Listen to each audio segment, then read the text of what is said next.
right, this is a video talking about how we multiply and divide expressions that involve radicals. So this is not something that's in your book, just like when we talked about simplifying radicals earlier on in the year. This is something where they kind of assume you already know how to do it, but you might not. So we want to make sure that you know this before we move on to the next section where this is going to be required. There is a worksheet that goes along with this video. So you'll notice some of the examples you'll see in this video are also on the worksheet.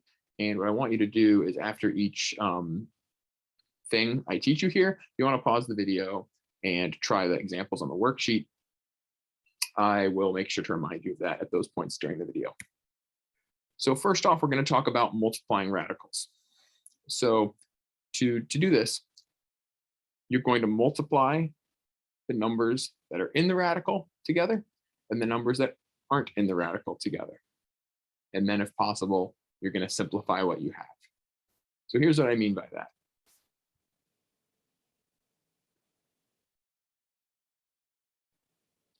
So when we're multiplying radicals, you want to keep the numbers in the radicals and the numbers outside of the radicals kind of separate from each other. So if we see an example, like the square root of 3 times the square root of 5, those are both numbers in the radical. We can just multiply them together and get the square root of 15. But if we get a situation like this with 4 times the square root of 11, one of those numbers is in the radical and one of them isn't. So we can't just multiply the 4 times the 11 and try to create like a 44 or something like that. That's not how this works. We're just going to write this as 4 times the square root of 11. Here we've got 5 times 3 times the square root of 2. So this time we've got two numbers that are not in a radical. And so think of those as kind of like terms, and we can actually multiply those together. So we can do 5 times 3 is 15, but the 5 doesn't get multiplied by the 2. It just gets multiplied by the 3. And then our last example here, 2 times the square root of 10 times 3 times the square root of 10. So here we've got a number outside the radical and a number inside the radical. So we're going to do 2 times 3, and we can do 10 times 10. So 2 times 3 is 6, 10 times 10 is 100. And then like it says at the end of that paragraph there, if possible, simplify the radical. That square root of 100 can be simplified. The square root of 100 is 10. So here we have 6 times 10, and our answer there just ends up being 60. So at this point, pause the video, try the examples on that worksheet. All right, so when you divide radicals, it's going to work very similarly to when we multiply radicals. For example, we have the square root of 6 divided by the square root of 2. Well, 6 divided by 2 is 3. They're both under the square root, so we write our answer as the square root of 3. Similarly, here we've got 14 times the square root of 5 divided by 2. We're going to do the 14 divided by 2 because they are both numbers not under the square root. The 2 is not going to interact with that 5 at all. And we just get 7 root 5. Similarly, here, we're going to do 10 divided by 5, since those numbers are both under the square root, and we get 3 times the square root of 2.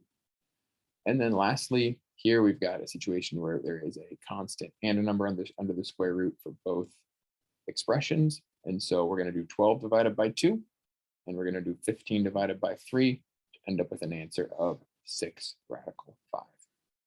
So pause again, go to your sheet, and work on those problems, check your answers, and then when you're done, come back for the final part of this video, which is rationalizing denominators. So the last thing we need to learn how to do is rationalize a denominator. And so when you divide by a radical, an expression isn't considered simplified if there is still a square root in the denominator. So for example, here it says we have 10 divided by the square root of 2. That wouldn't be considered simplified because we have that square root of 2 in the denominator. So when we have a situation like this, we're going to write that as a fraction. And what we're going to do is we're going to multiply the top and bottom of this expression by the square root of 2. Here's why we do that. If we do this, on the top, we'll have 10 times the square root of 2. And on the bottom, we do the square root of 2 times the square root of 2, which is the square root of 4, which is equal to 2. And now we can just do 10 divided by 2 and get 5 times the square root of 2. So now we have an expression that has no radicals in the denominator at all, and that would be considered our simplified answer. Now we can multiply by this root 2 over root 2 because these two expressions on the top and the bottom are equal to each other, and so we are just multiplying by a fraction that equals to 1. All right, so here's some more examples. If we want to do the square root of 5 divided by the square root of 35, we'll write it as a fraction. And first, simplify it if you can. We could simplify 5 over 35 to 1 over 7.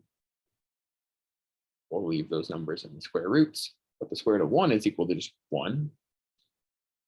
And then to rationalize that denominator, we need to multiply the top and the bottom by the square root of 7, which gives us our final answer of the square root of 7 over 7. Next up, we're going to write it as a fraction, and we're going to simplify. We can do 16 over 2 would equal 8. And then 3 over 15 would simplify to 1 over 5. That leaves us with a square root of 5 on the bottom and an 8 in the numerator, but we need to rationalize that. So we're going to multiply the top and the bottom by the square root of 5, and we end up with 8 times the square root of 5 over